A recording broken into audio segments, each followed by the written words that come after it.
అందరికీ ఉగాది శుభాకాంక్షలు. గుంటూరు శేషేంద్ర శర్మ గారి ఋతుఘోష కావ్యం నుంచి పద్య చతుష్టయం వినిపిస్తున్నవారు బాలసుబ్రహ్మణ్యం కలవల్లపల్లి. కవిగారు వసంత ఋతువును గురించి వర్ణిస్తూ ఇలా అంటున్నారు. ఇది మధుమాసమా ఔర ఎంత మనోహరము, ఎందు చూచినన్ సదమల కాంతులన్ కులుకు జాజులు మల్లెలు తీగె సంపెగల్ కొదమ గులాబులున్ చిగురు కొమ్మల రెమ్మల శాద్వలంబులన్ ముదమున ముంచెయి సుమ సముద్రము విశ్వదిశాంతరాళము.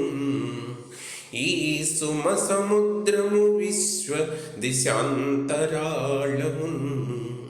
ఈ ఆకాశము ఈ మహాజలధులు ఈ ధారుణీ మండలంబు ఈ అందాల తరు ప్రపంచ నిచయంబు ఈ విశ్వవైశాల్యమెంతో అంత సుషమాసముల్బణముతో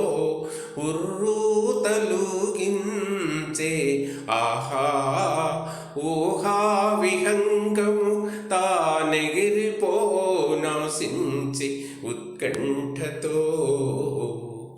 ఏ మాకందతరు ప్రవాళములనో హేలాగతిన్ కోకిలా భామా కంఠము శంఖమై మురసి శుంభత్కీర నారీదళ శ్యామం వై మెరసెన్ నభంబు భ్రమరజావల్లి మల్లీ సుమశ్రీ మీనాంక శరంబులన్ కురిసే వాసిన్ చైత్రమాసంబునన్